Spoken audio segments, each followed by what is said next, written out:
তৃতীয় শ্রেণীর বাংলাদেশ ও বিশ্ব পরিচয় বই নিয়ে তোমাদের সাথে আলোচনা করছি। তোমাদের অনেক বেশি আবদার ছিল যে তোমাদেরকে গুছিয়ে সুন্দর করে ধারাবাহিকভাবে পুরো বইটি দেওয়ার জন্য, তাই আমি তোমাদের জন্য এখন দ্বিতীয় অধ্যায়ের আমরা দ্বিতীয় টপিকটা নিয়ে আলোচনা করব, ছেলে মেয়ে সবাই সমান।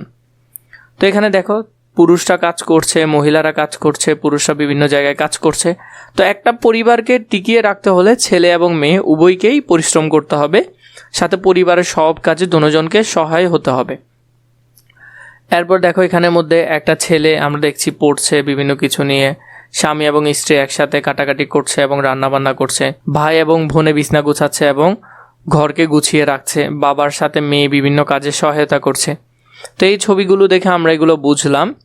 কতে বলেছে পূর্বের পৃষ্ঠার ছবিগুলো পর্যবেক্ষণ করি, এখানে আমরা এগুলো পর্যবেক্ষণ করলাম, কোনটা কি কি দেওয়া আছে এগুলো আমরা দেখলাম। কোন কাজ ছেলেরা ও কোন কাজ মেয়েরা করছে তা নিচের ছকে লিখি। এখানে কোন কাজ ছেলেরা করছে এবং কোন কাজগুলো মেয়েরা করছে আমরা এখানে লিখব। ছেলেরা করছে গরুকে খাবার দেওয়ার কাজ করছে, পড়াশোনা করছে, থালা বাসন ধোয়ার কাজও করছে, বাগানে গাছ লাগানোর কাজও করছে। তাহলে ছেলেরা এখান থেকে আমরা যে কাজগুলো দেখি, যেমন এখানে ছবিগুলো দেখলে এই ছেলে দেখো এখানে বাগানের কাজ করছে, গরুকে ঘাস খাওয়ানোর কাজ করছে, পড়ালেখা করছে, থালা বাসন ধুচ্ছে এখান থেকে আমরা দেখতে পাচ্ছি।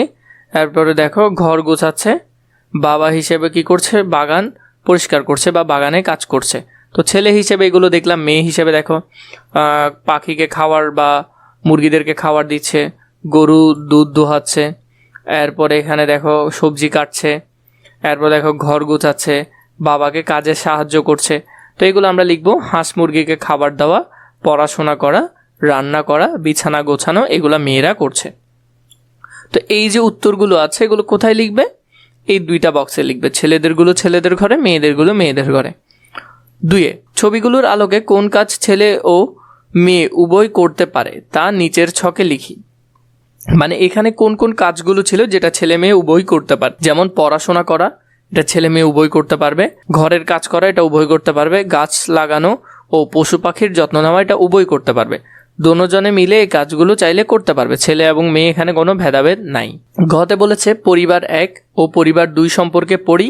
কোন পরিবারের কে কি করছে তা বের করি, কোন পরিবার বেশি ভালো আছে কেন তা লিখি। এরপর আমরা ঘ নম্বরটা দেখি, পরিবার 1। তো এখানে পরিবার 1 সম্পর্কে দেওয়া আছে, পরিবার 2 সম্পর্কে দেওয়া আছে, ওদের দুজন সম্পর্কে আমরা পড়ব। কোন পরিবারে কে কি করছে তা বের করি, এখানের মধ্যে কে কি করছে সেটা আমরা বের করব। কোন পরিবার বেশি ভালো আছে তা বের করব এবং কেন তা আমরা লিখব। পরিবার 1। সালাম মিয়া একজন কৃষক, মেহেদি ও তিশা তার সন্তান। দুজনেই স্কুলে পড়ে। তিশা মাকে ঘর গোছানোর কাজে ও মেহেদি বাবার কাজে সহায়তা করে। আবার মেহেদি যখন মাকে সহযোগিতা করে, তিশাও তখন বাবাকে সহযোগিতা করে। হাঁস মুরগির যত্ন নেওয়া, গরু ছাগল লালন পালন, রান্নায় মাকে সহায়তা, সব কিছু দুজনে মিলে করে।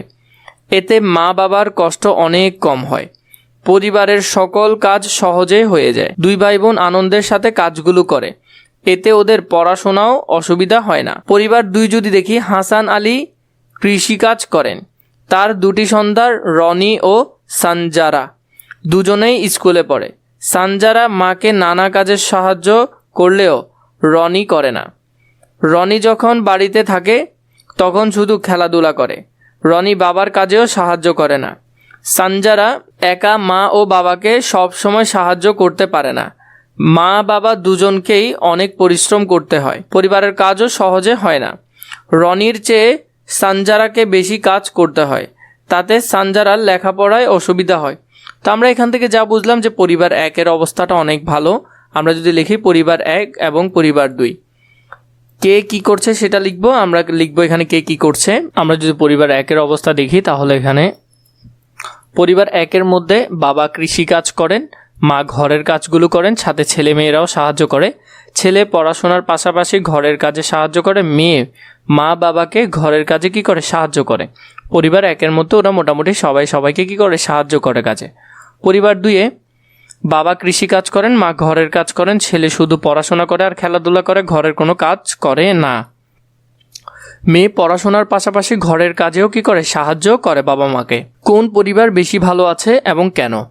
এখানে মধ্যে পরিবার 1 বেশি ভালো আছে, কারণ এই পরিবারের সবাই মিলেমিশে কাজ করে, ছেলে ও মেয়ে উভয়ই সমানভাবে ঘরের কাজে সাহায্য করে, এতে পরিবারে ভালোবাসা, সহযোগিতা ও সুখ বেশি থাকে। আশা করি তোমরা এটা বুঝেছো। এখন পারবে কিভাবে লিখতে হবে।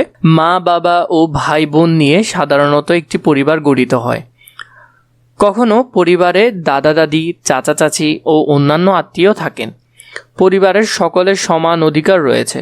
ছেলে ও মেয়ে সকলেই বাসায় ও বাইরে কাজ করতে পারে। বাসার কাজও ছেলে মেয়ে সকলে মিলে করলে সহজ হয়। সকলে একসঙ্গে কাজ করলে পরিবার ও দেশের উন্নতি হয়। ঘতে নিচের কথাগুলো পড়ি। যে কথাগুলো সঠিক তার পাশে টিক চিহ্ন ও যে কথাগুলো সঠিক নয় তার পাশে ক্রস চিহ্ন দিই। মানে এখান থেকে কথা যেগুলো ঠিক তার পাশে আমরা টিক দিব, যেগুলো ঠিক না সেটা আমরা কি দিব, ক্রস দিব। এবং এগুলোর মধ্যে আমি কোনগুলো করব তা নিচে লিখি। আমি নিজের বিছানা নিজে গোছাই, তাহলে এটা করব, এটা সঠিক। আমরা বাবা ও মায়ের কাজে সাহায্য করি, তাহলে এটা সঠিক। আমি বল খেলতে চাইলে অন্যরা বলে এটা ছেলেদের খেলা, তাহলে এটা করব না। আমি ও আমার ভাই দুজনে মিলে ঘর গোছাই ও রান্নার কাজে সাহায্য করি, এই কাজটা করব। তাহলে এখান থেকে আমি যা যা করব তুমি কি করবে, এই যে তিনটা কাজ আছে এগুলো করবে। আমি যেগুলো করব, আমি নিজের বিষয়ে যুক্তিসঙ্গত সিদ্ধান্ত নেব, বাবা মাকে কাজে সাহায্য করব, ভাই বোনের সাথে মিলেমিশে কাজ করব, ছেলে মেয়ে সবাই সমান, এটা মেনে চলবো। তো এখান থেকে তুমি এই যে চারটা আছে এই চারটা কোথায় লিখবে, এই চারটা এখানে খালি বক্সে সুন্দর করে লিখে ফেলবে।